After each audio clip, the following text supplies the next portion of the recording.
Maintenant, je vais expliquer un petit peu le fonctionnement de SNS. Ok. Alors, le SNS. Alors, il y a ce qu'on appelle un publisher. Alors, dans le SQS, on a parlé de consumer, on a parlé de producer consumer. Maintenant, on va parler de PubSub. Ça veut dire publisher subscriber. Il y a un publisher ici. Ok.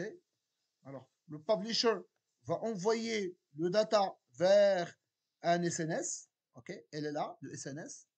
C'est ce qu'on appelle un topic. Ok. Alors, le topic, automatiquement, il va faire un broadcast sur l'ensemble des subscribers. Ça veut dire, au départ, il y aura des subscribers attachés au topic et le topic, automatiquement, va envoyer le message sur l'ensemble des subscribers. Alors, ça, c'est le subscriber 1, ça, c'est le subscriber 2, etc. Ça, c'est le subscriber 3. Alors, les subscribers qu'on a. Alors, tout d'abord, il s'agit bien d'une relation one-to-many. Ça veut dire que le SNS va envoyer un ensemble de consumers, un ensemble de subscribers. Okay. Contrairement à l'SQS. L'SQS, c'est vrai qu'il y a plusieurs consommateurs, mais par principe, c'est un seul consommateur qui doit consommer le message en question. C'est pas l'ensemble, vous voyez. C'est vrai qu'on est en train de les regrouper, ok, c'est juste pour question d'organisation, mais le principe, c'est qu'il y a une, que le message va être consommé une seule fois par un consommateur. Okay. Éventuellement deux fois ou bien trois fois, mais c'est juste une erreur de ce qu'on appelle un timeout visibility. Okay. Alors, ça c'est la première des choses. La deuxième des choses, c'est que autrefois on avait l'SQS qui avait une petite base de données qui permet de faire ce qu'on appelle un retention time. Okay. Et si non, dans le SNS, il n'y a pas de retention time, il n'y a pas de base de données qui permet d'enregistrer les messages dans cette base de données. Non.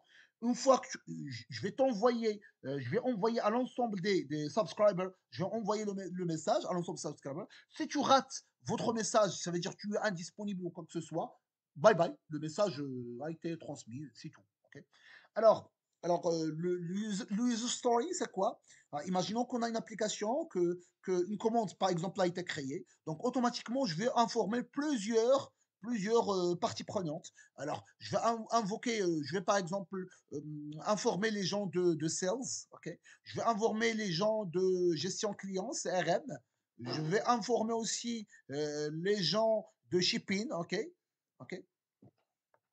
Donc, tous ces collaborateurs-là doivent être informés suite à une action, soit il y a une action, en l'occurrence la création d'une commande par exemple. Okay. C'est pas la même chose que l'SQS, qu'un consommateur est exclusivement un qui doit être informé. Okay. Alors, ça d'une part. Alors, d'autre part, alors dans le TP, ce qu'on doit faire réellement, on doit créer un topic. Okay.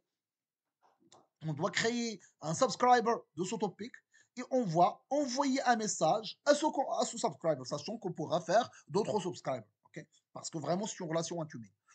Donc, c'est ça ce qu'on va essayer de faire pour la partie TP. Donc, je vais rapidement se connecter dans la partie, par exemple, SNS.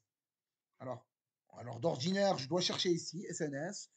Automatiquement, tu pourras le faire install. Comme ça, tu auras votre SNS ici. Donc, je vais créer un topic. Donc, Zouani 2. Next step. Alors, il y a ce qu'on appelle un standard SNS, ok. Il y a un FIFO, first in, first out. Comme c'est le cas pour le FIFO de la partie, le FIFO de la partie SQS, aussi on a un FIFO avec le même concept, ça veut dire exactly once message delivery et subscribe SQS avec un- une préservation de l'ordre. Okay. Et si c'est juste un better effort, le best effort de la partie ordering, ou at least once delivery, ok. Alors, les subscribers peut-être soit un SQS, soit d'autres un lambda, data firehose, un HTTP endpoint, un SMS, un email ou bien un mobile application. Alors, je vais nommer ici Zouani V2. Okay. C'est comme les SQS, il y a la partie encryption, okay. Il y a aussi la partie axe policy, okay. Vous pouvez basique, vous voyez l'action, c'est quoi l'action, le principal, c'est étoile, je sais pas quoi, la ressource ARN, Amazon Resource Name, s'il y a éventuellement une petite condition, tu pourras l'injecter. C'est tout, tu pourras créer le topic en question. Donc, voici le topic.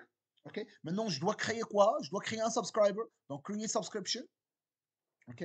Voici le topic ARN. Je vais créer un subscription. Alors, ça, c'est le filtre Q. Ça rejoint ce qu'on a déjà vu. Alors, ça, c'est filtre policy. On va le voir par la suite.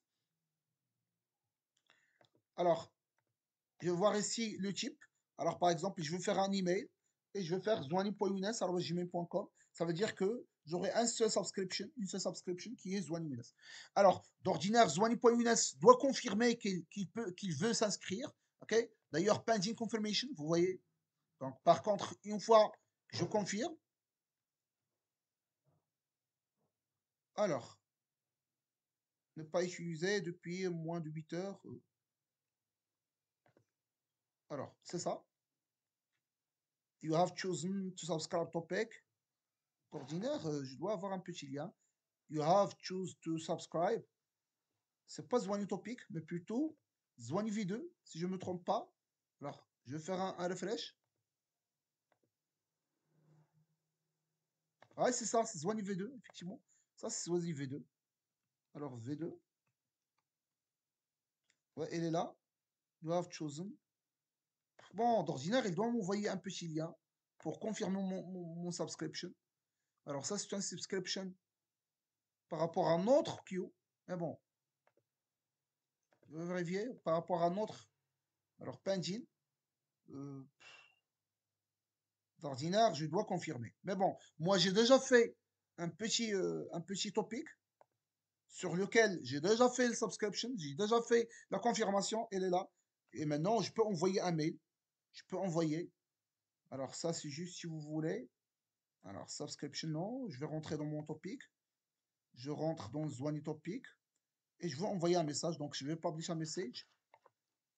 Hello from CG Benoît. Ça, c'est juste un thème de time to live. Hello from body. Et je vais envoyer à mon subscription, publish message.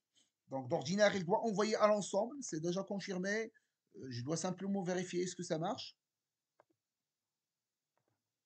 Et généralement, hello from Steve Nord, hello from Steve Nord body. Okay? Donc, vraiment, je viens de recevoir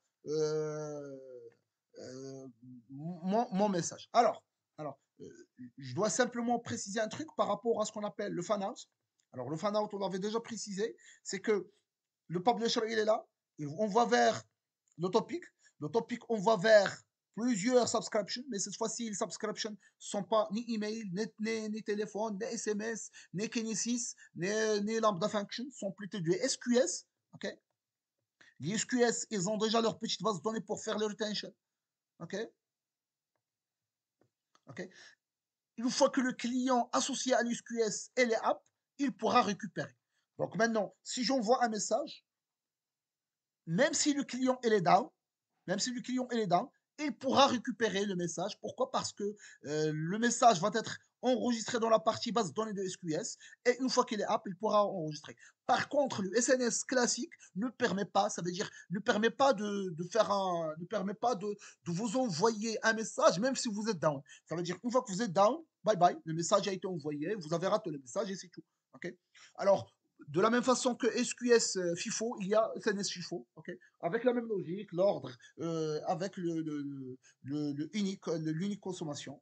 Donc, grosso modo, c'est ça, le fan-out, avec la partie, avec la partie envoi, publisher, subscribe.